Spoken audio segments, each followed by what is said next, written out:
दावोसला world economic forum जे आहे तिकडे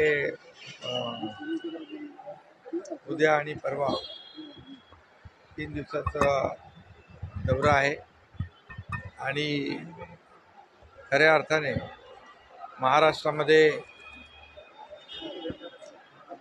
परदेशी गुंतवणूक आली पाहिजे यासाठी एक चांगला फोरम आंतरराष्ट्रीय पातळीवर दावोस येथे मिळतो आणि खऱ्या अर्थाने महाराष्ट्राला देखील ब्रँडिंग महाराष्ट्राचं करणं, शोकेसिंग करणं, महाराष्ट्राच्या इन्फ्रा प्रोजेक्टच्या बाबतीमध्ये आंतरराष्ट्रीय पातळीवर देखील एक संधी मिळते आणि नक्की त्याचा फायदा महाराष्ट्राला होईल आणि महाराष्ट्रामध्ये मोठ्या प्रमाणावर उद्योग येतील.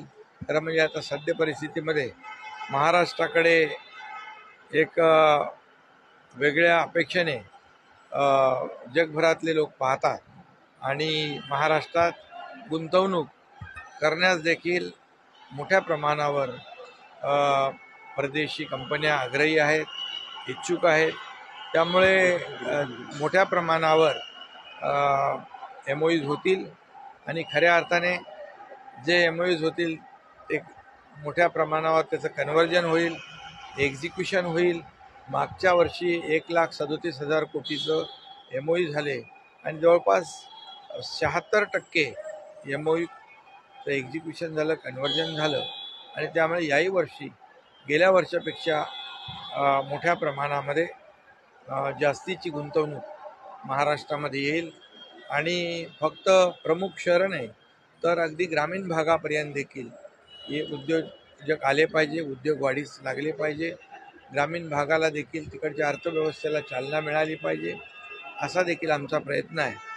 आणि जे आदरणीय प्रधानमंत्री महोदयांचं $5 ट्रिलियन जे स्वप्न आहे, महाराष्ट्र देखील त्याच्यामध्ये मोठ्या प्रमाणावर पार्टिसिपेट करेल आणि महाराष्ट्राचं देखील योगदान मोठं असेल आणि $1 ट्रिलियन जे आपला गोल आहे तो देखील अशा मोठ्या प्रमाणावर उद्योग महाराष्ट्रात आल्यामुळे $1 ट्रिलियन देखील गोल अचीव होईल.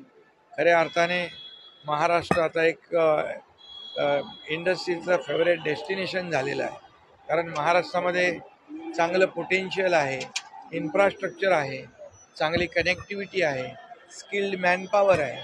त्यामुळे मोठ्या प्रमाणावर लोक महाराष्ट्रामध्ये उद्योग आणि इन्व्हेस्टमेंट करण्यासाठी आग्रही आहेत. त्याचा फायदा या दावोस दौऱ्यामध्ये नक्की होईल. सर, आदित्य ठाकरे यांनी टीका केली की 34 कोटी रुपये खर्च करतात, 50 जणांना त्या ठिकाणी मला त्याच्यावर बोलण्याची आवश्यकता वाटत नाही, कारण उद्योग विभाग आणि मुख्यमंत्री कार्यालय आम्ही 10 लोकांचं शिष्टमंडळ या ठिकाणी अधिकृतपणे जात आहे आणि MMRDA आणि महाप्रीत ते देखील 8 लोक जात आहेत. त्यांना देखील केंद्र सरकारच्या माध्यमातून परवानगी मिळालेली आहे आणि त्यांच्यासारखे आकडे फुगवून कागदावर ठेवण्यासाठी आम्ही जात नाही, तर प्रत्यक्षामध्ये त्या ठिकाणी जे करारनामे होतील त्याचं एक्झिक्युशन होईल, अंमलबजावणी होईल. आणि मी एवढंच आजच्या पुरतं बोलतो आणि कारण त्यांनी केलेले MOU आणि प्रत्यक्षात सुरू झालेली कामं ही महाराष्ट्रातल्या जनतेला माहीत आहेत. फक्त बोलघेवडेपणा करून महाराष्ट्रातल्या जनतेच्या डोळ्यामध्ये धूळ फेकता येणार नाही. आम्ही जे करू ते आमचं सगळं ट्रान्सपरंट असेल आणि यावेळेस मोठ्या प्रमाणावर करारनामे होतील आणि त्याची अंमलबजावणी होईल.